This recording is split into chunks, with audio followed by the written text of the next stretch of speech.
전 주일마다 신강누래교회 예배에 참여해서 설교하는 게 기쁨입니다. 나는 여러분을 보면 그 가족 같아요. 자매님들 보면 여동생 같고, 남자들은 남동생 같고, 예배 드릴 때 형제들은 고향 왔다 생각하고, 자매님들은 친정 왔다 생각해서 훈훈한 마음으로 예배 드릴 수 있게 되기 바랍니다. 내가 책을 한 권 소개하겠는데요. 평범한 책이고 각 가정의 부부 사이 자녀 교육에 있어서 필독서에 해당합니다. 물론 우리가 성경을 기본으로 많이 읽어야 하는데 성경만 열심히 읽으면은 시야가 좁아져요. 성경을 뒷받침할 수 있는 교양서, 인문학적 기초가 되는 책들을 골고루 읽어야 합니다. 그래서 내가 기회되면 신강누래교회 교인들은 기본적으로 각 가정에 다 준비해 놓고 수시로 읽어야 될 책 한 20권 목록을 뽑아서 프린트해서 다 드리도록 하겠습니다. 이 책은 이제 에리히 프롬이라는 사회심리학자가 쓴 책인데 아주 쉽게 쓰고 짧게 썼습니다. 사랑의 기술, 우리나라 번역판은 두 가지입니다. 사랑이란 무엇인가 그렇게 번역한 책도 있고 사랑의 기술 이렇게 번역한 책도 있는데 내용을 살리는 데는 사랑의 기술 쪽이 더 정확한 것 같아요.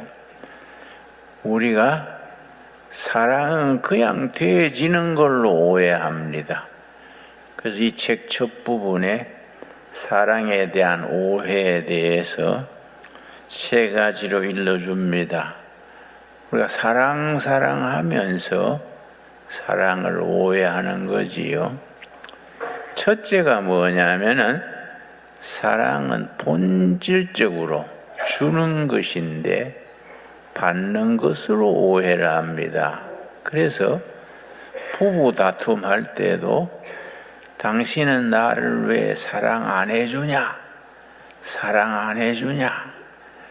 나는 부모의 사랑을 못 받고 자랐다.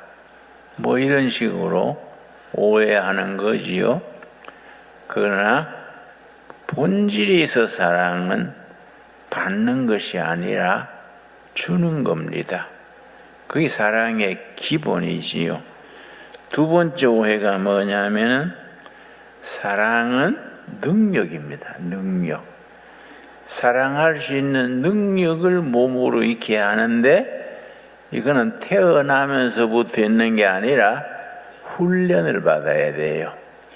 사랑할 수 있는 인격, 사람 됨됨이가 훈련을 받아야 하는데 맨 처음 훈련장은 가정이고 그 다음에 학교고 사회생활에 사랑할 수 있는 능력이 훈련이 돼야 되는데 뭘 오해하느냐? 사랑은 그냥 해지는 것으로 그런 훈련이 없이 그냥 사랑은 하는 것으로 하니까 우리가 심리학에서는 애인들끼리 사랑에 빠졌지요. 그 심리학에서는 기준이 있습니다. 2년 2개월이 사랑이 지속될 수 있는 기본 단위라 그럽니다. 처녀 총각이 사랑에 빠졌는데 막 불이 붙어서 막 보고 싶고 꿈에도 나타나고 그게 영원히 지속될 것으로 오해하는 거지요. 그런데 과학적으로 심리학적으로 그 사랑의 수명이 있다는 거지요. 2년 2개월이 기준이다. 그래서 사랑이 그리 훈련이 없이 사랑은 항상 머무르는 걸로 오해하니까 나중에 막 경영 사랑이 식어지고 사랑이 시들해지고 내가 부족해서 가정이 불행해지는 게 아니라 사랑을 내가 주지 못하기 때문에 서로 사랑 결핍증에 빠지는 거지요. 그런데 우리나라 문제가 단기간에 우리가 5, 60년 동안에 서양이 200년간 발전해 오는 그 과정을 5, 60년 만에 우리가 발전해 왔습니다. 참 우리나라가 대단한 것이 선진국들, 세계 모든 선진국은 반드시 거친 게 있습니다. 식민지 경영을 거쳐서 선진국이 됐습니다. 그런데 선진국 중에 유일하게 식민지 경영하지 않고 선진국 된 나라가 딱 한 나라입니다. 코리아지요. 코리아. 이 아주 우리서 지금 하버드나 예일대학 같은 데서는 한 국가의 성공 모델로 한국을 연구 대상으로 합니다. 그러니까 한국이 받는 나라에서 어떻게 주는 나라로 발전했느냐. 선진국에 대한 식민지에 대한 경영 없이 어떻게 밑바닥에서 선진국 올라왔느냐. 그래서 한국이 성공 모델로 연구 대상입니다.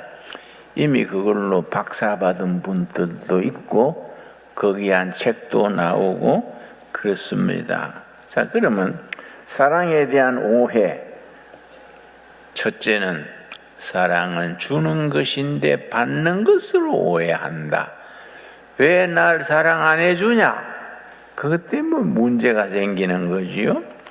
두 번째는 사랑은 훈련을 받아서 사랑할 수 있는 사람 됨됨이 능력을 길러야 되는데 그냥 사랑이 되어지는 걸로 오해하다가 막 그냥 좋지 않는 관계로 깨져버리는 거지요. 세 번째 사랑은 우리가 뭘 오해하느냐? 한 번 사랑하면 그것이 10년, 20년 계속 가는 걸로 오해하는데 심리학, 과학적인 연구에 의하면은 기껏 사랑의 수명이 있다. 평균이지요. 2년 2개월이 사랑이다. 그런 걸 우리가 오해합니다. 그런데 에리히 프롬의 이 책이 가르치는 핵심은 사랑이라는 것은 네 가지로 정리를 했습니다. 사랑은 이런 것이다. 그걸 몸으로 잘 배우는 것을 체득한다 그래요. 몸으로 사랑을 잘 배워야 하는데 교회가 위대한 것은 기독교는 근본이 사랑의 종교입니다.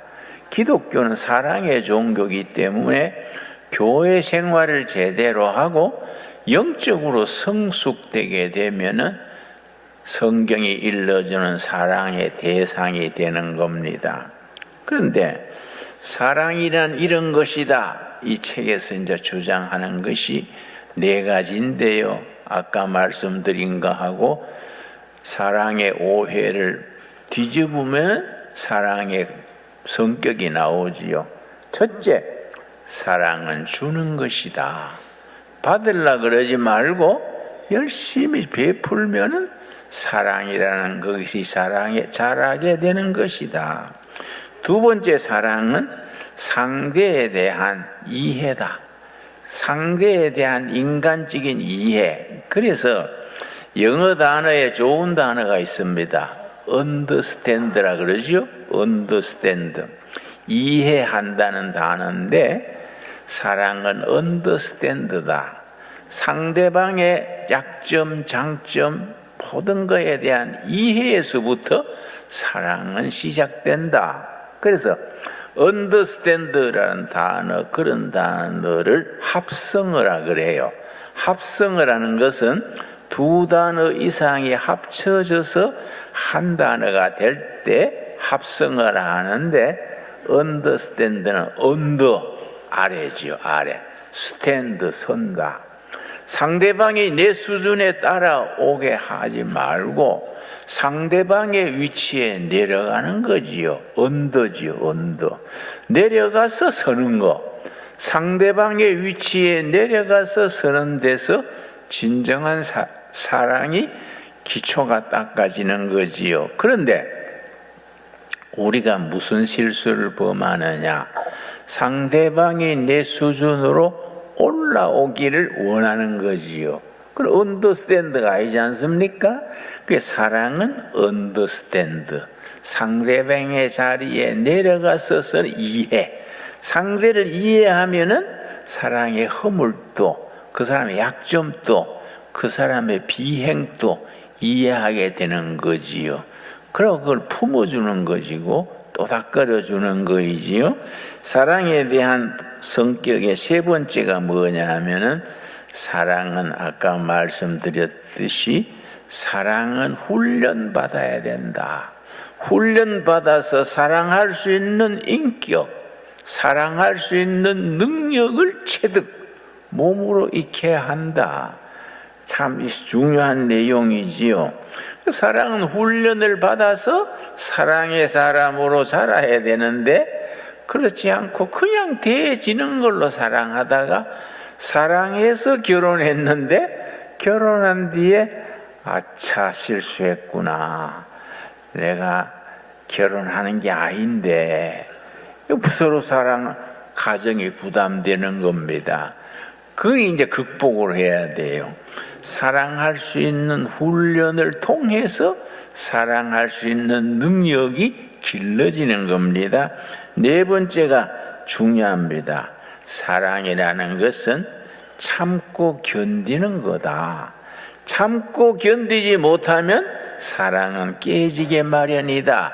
그래서 고린도전서 13장을 사랑장이라 하는데, 고린도전서 13장에 사랑은 오래 참고, 사랑은 참는 것이고, 사랑이 참고 견딘다는 말을 고린도전서 13장에는 3번 되풀이했어요. 참고 견디지 못하면 사랑은 중간에 그만 오히려 사랑이 고통을 주게 되는 것입니다. 여러분, 미국에 아주 유명한 재벌이 있습니다. 록펠러라고, 옛날 한 150여 년 전 재벌인데 23살에 대학을 안 가고 사업을 시작했어요. 33살에 미국 최고 부자가 됐습니다. 43살에 전 세계 최고 부자가 됐습니다. 록펠러, 이름 많이 들으셨지요? 그런데 53살에 병이 걸렸는데 3가지 병이 겹쳐졌습니다. 위장병, 불면증, 탈모증. 탈모증은 몸에 털이란 털은 다 빠지는 겁니다. 머리가 문어머리처럼 머리가 다 빠져버리고 눈썹도 빠지고, 그리고 소화가 안 돼서 그 세계 최고 부자가 하루에 비스켓 하나, 우유 한 잔밖에 못 먹어요. 소화가 안 되니까. 그러고 불면증에 시달리니까 자기 그 많은 재산이 뭐이 필요 있습니까? 밤에 잠을 못 자니까 자기 침실과 그 응접실 중간에 왔다 갔다 하면서 시간을 보내는데 한심하지요. 그 뉴욕이 그 본거지입니다. 뉴욕 신문에서 기사를 써놓고 기다렸습니다. 53살 때 록펠러 사망하다. 신문 기사 써놓고 기다렸어요. 얼마 못 갈 걸로 알고 기사 써놓고 기다렸는데, 하루는 침실에 있다가 따분하니까 응접실로 이제 잠옷 입은 채로 가서 응접실에 앉았는데, 그 응접실 데스크에 성경이 비어 있었습니다. 성경을 그냥 무심코 봤는데 딱 아주 한 구절에 타치가 된 거예요. 일본말로 아다리가 된 거예요. 그 한 구절에 자기 머리를 쾅 친 겁니다. 그게 누가복음 6장입니다. 우리 한번 찾아보겠습니다. 누가복음 6장 37절 38절입니다. 특별히 38절에 그렇게 눈이 딱 누가복음 6장 38절에 그냥 우연히 눈이 갔는데 몽둥이로 머리를 맞은 듯이 아차, 내가 잘못 살았구나. 내 인생 잘못 살아왔구나. 자기가 뭐이 부족해서 위장병에, 불면증에, 탈모증에 걸렸는 것을 직감으로 알게 된 거지요. 아, 내 인생 내가 잘못 경영했구나.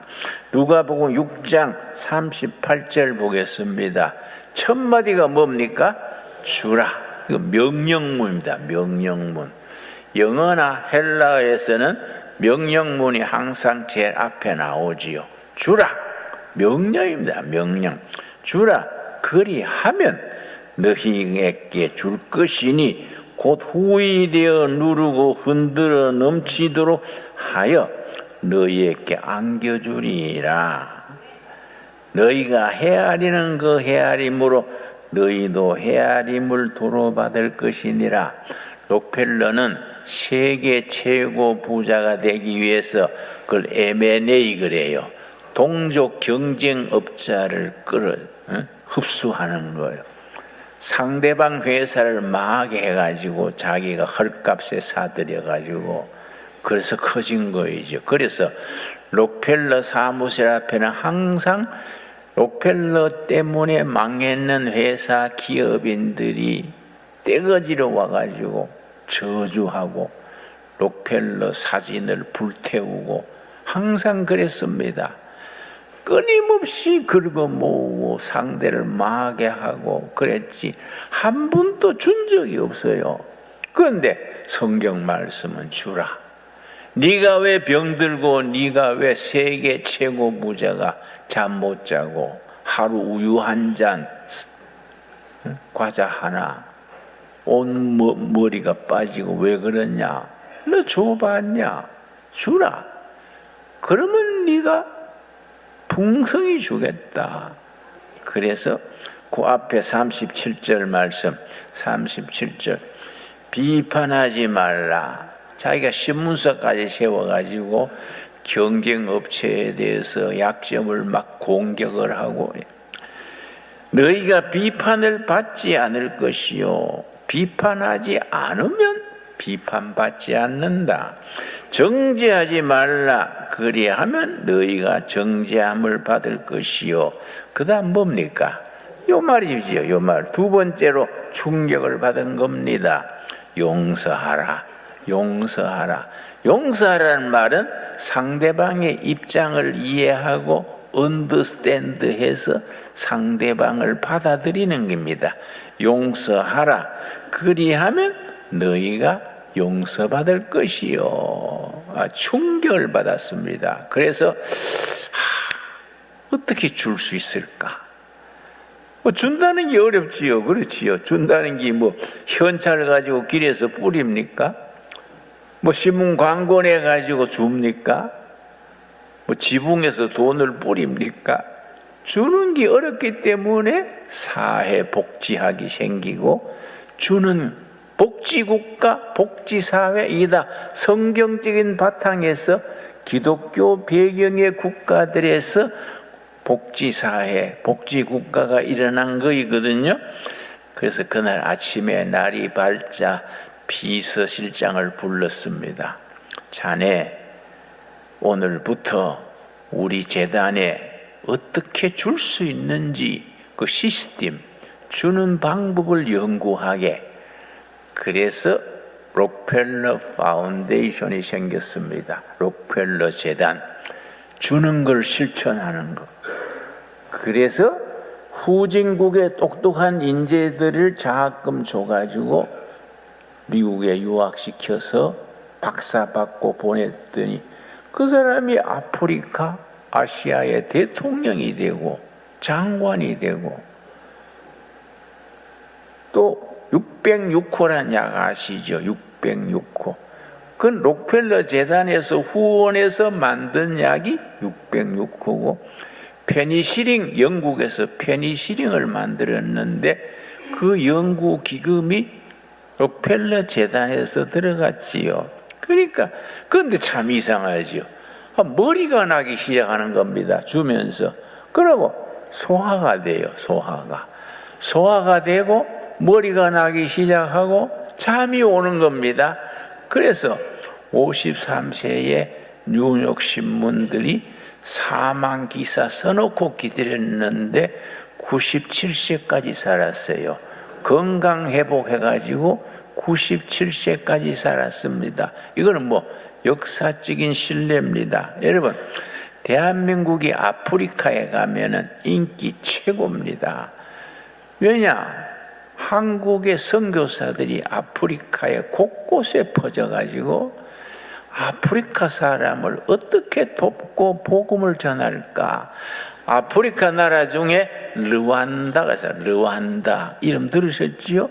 르완다가 1994년에 내란이 일어나서 100만 명이 학살당했습니다. 자기들 부족끼리 죽이고 죽고 100만 명이 1994년 내란으로 희생당했는데 참 한국 선교사들이 유명하지요. 그 내란통에 거기 들어간 겁니다. 내란통에 들어가 가지고 고아들 챙기고 과부들 챙기고 주는 일을 한 거지요. 주는 일을. 그러면서 르완다는 땅은 비옥한데 아프리카 인구가 1600만입니다. 땅은 비옥하고 물도 많고 한데 이 사람들이 굶주리는 겁니다. 그래서 한국의 신품종 벽시를 선교사들이 가져가 가지고 이제 농촌진흥청에서 협조하고 우리나라 후진국 원조하는 기관이 있습니다.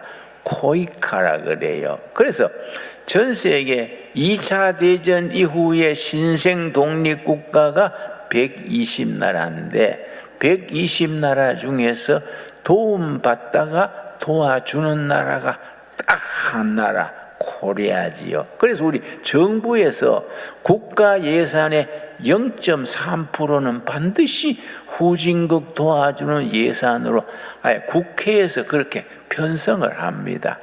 그 0.3% 예산을 후진국의 가난한 나라에 도와주는 그 기관이 코이카예요. 그 미국, 한국 선교사들이 아프리카의 최전선에 가가지고 굶어 죽는 사람들 속에 들어가가지고 주는 일을 했는데 그걸 코이카가 밀어준 거지요. 선교사님들, 우리 기금이 있으니까 그걸 활용하십시오. 그 선교사들이 한국의 신품종 벽시를 초청해 그 가져다가 벼농사를 지었습니다. 그러니까 아프리카에서 제일 부자가 됐습니다. 그 르완다가. 그러고 한국 선교사들이 디지털, 인터넷을 보급했습니다. 그래서 르완다가 아프리카 최초의 디지털 선진국이 됐습니다. 그래가 지금은 르완다가 아프리카 다른 나라를 원조해주는 국가가 되고 다른 아프리카 사람들이 와서 디지털 배우고 그러고 벼농사 배우고 최고 성공 사례입니다. 그런데 아프리카가 어려웠으니까 IMF라고 아시죠? IMF. 1997년 한국이 IMF 만났을 때에 우리 금모으기 운동 해가지고 3년 만에 IMF 부채를 다 갚았습니다. 세계의 신기록입니다.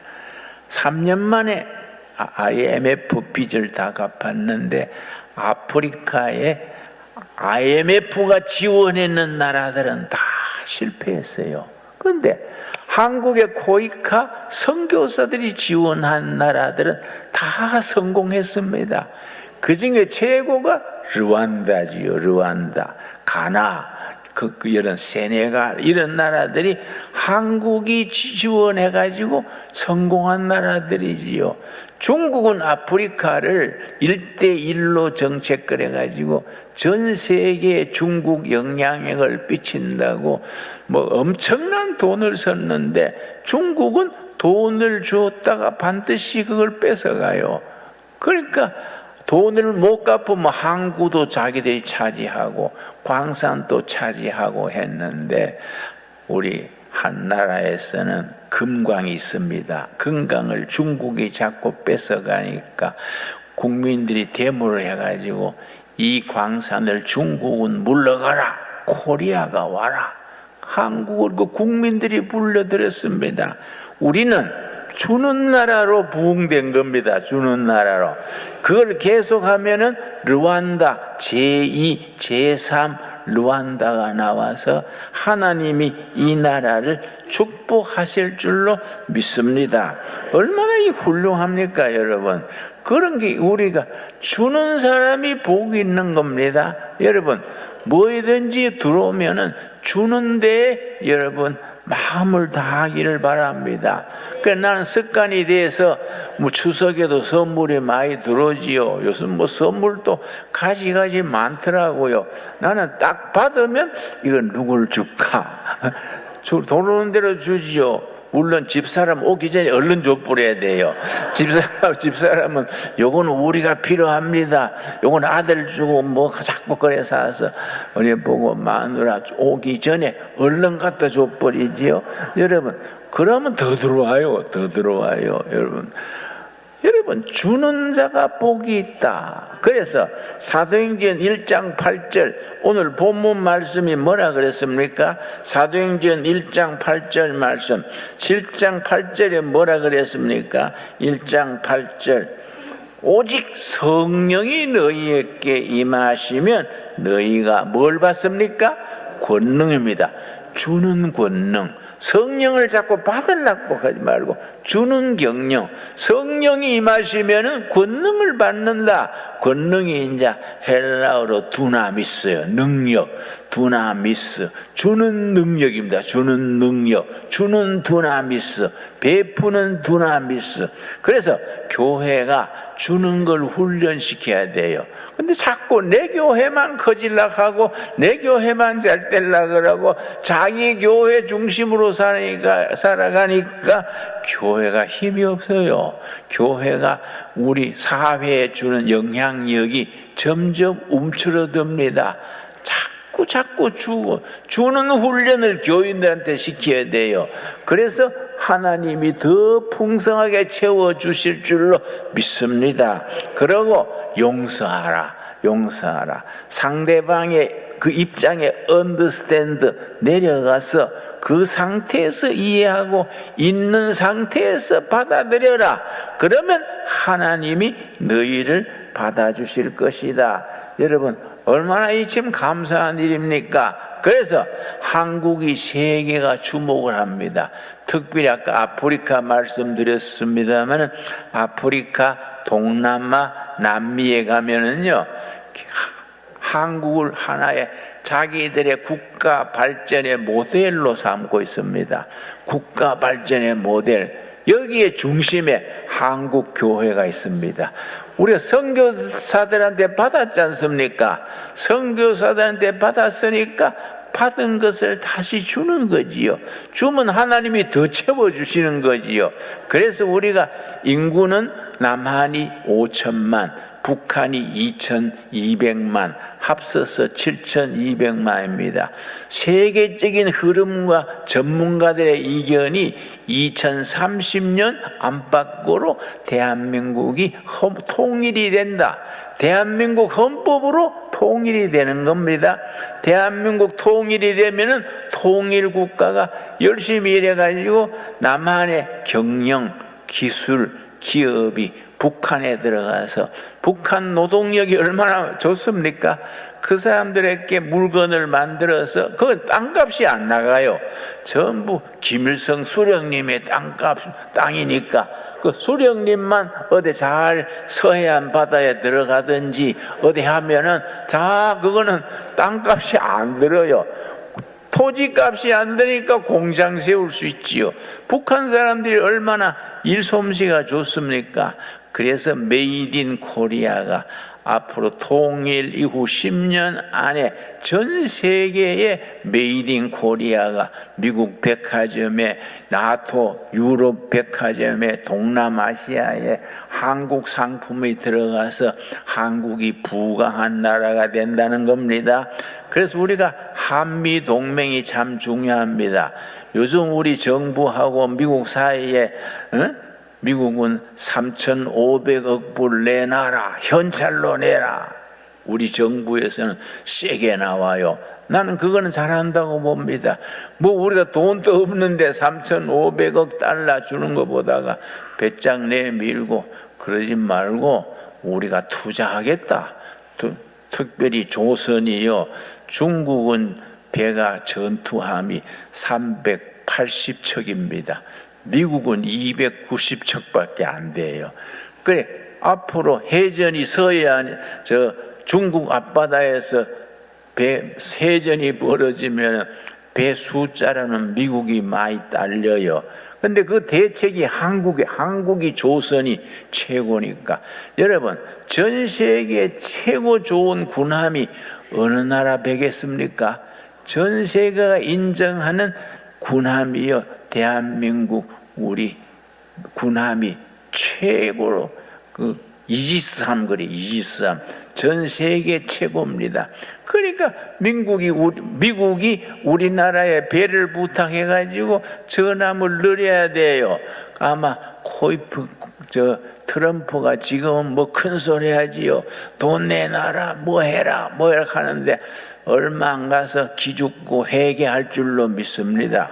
회개해가지고 한국에 배를 좀 만들어 주시오. 그래 뭐 만들어 주지. 그러나 돈은 내야지. 돈 달락 하지 말고 내야지. 예 동생 돈 줄게요. 만들어 주세요. 나는 그렇게 될 줄로 예측을 합니다. 그러면요 우리가 통일 한국 된 뒤에 한미동맹이 중요하지요. 한미동맹 깨야 된다 그런 말 하는 사람들은 삐딱한 사람이에요. 그런 사람들이 국가에 이익이 안 됩니다. 한미동맹이 중요하지요. 한미동맹을 살리되 우리가 옛날 얻어먹던 시절 끝나고 우리가 오히려 미국에 베푼다는 생각을 해야 되지요. 서로 평등한 입장에서 서로 보충해서 우리는 군함 만들어주고 미국은 또 우리 수출 받아주고 해가지고 우리가 2040년 어간에 미국과 한국이 세계를 이끄는 2대 강국이 된다는 겁니다. 여러분 미국의 투자자 중에 짐 로저스 세계 투자자 중에 1등이지요. 나는 북한 땅에 땅을 사놓고 싶다. 북한에 투자해라. 근데 뭐 주인이 김정은 수령이니까 뭐 땅 살 계약서도 안 되겠지요. 그러나 북한에 투자해라. 그러고 2040년에 나는 궁금하다. 만주가 어느 나라 땅이 될까? 나는 궁금하다. 미국의 조지 프리드만이라는 그 지정학자가 있는데 2040년 되면은 만주 땅이 한국에 편입될 가능성이 있다. 그 만주족 있죠. 만주족. 옛날 여진족이 만주족인데 지금 한 2천만 만주에 흩어져 살고 있습니다. 근데 그 사람들이요. 독립국가 만드는 그걸 위원회를 만들었어요. 비밀리에. 만주국 재건위원회. 옛날 일본한테 망했던 만주족 있다가 중국한테 합병됐던 나라 인구가 2천만이요. 그 지난해 대표들이 서울에 왔었습니다. 대표들이 와가지고 우리 만주가 독립을 하면은 한국 쪽에 붙겠습니다. 서로 약속을 했어요. 하나님의 보호하사 이 나라가 주는 것으로 복을 받아서 세계에 미국과 한국이 쌍두마차가 돼가지고 열심히 주는 거. 그러니까 미국에도 가르쳐야 되지요. 우리가 복음을 받았으니까 미국 사람들한테 예수 그래 믿는 게 아니여. 자네들은 거꾸로 믿어. 줘야 돼. 아프리카 주는 거 봐. 루안다 봐. 남미에 봐. 그렇게 가르쳐주는 나라가 될 수 있기 바랍니다. 하나님이 그러니까 복을 줬어요. 이명박 대통령 때 아르헨틴 저 남쪽에요, 산꼭대기에 옛날 호수를 했는데 이 호수 물은 다 빠지고, 본래는 바다랬기 때문에 호수인데 소금 덩어리 호수가 완전히 황폐해 있어요.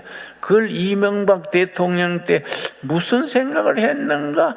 그걸 300만 달러에 샀어요. 그 씨도 못하는 땅을. 그래서 막 야당에서 막 공격하고, 왜 국고를 낭비하느냐 막 공격 많았습니다.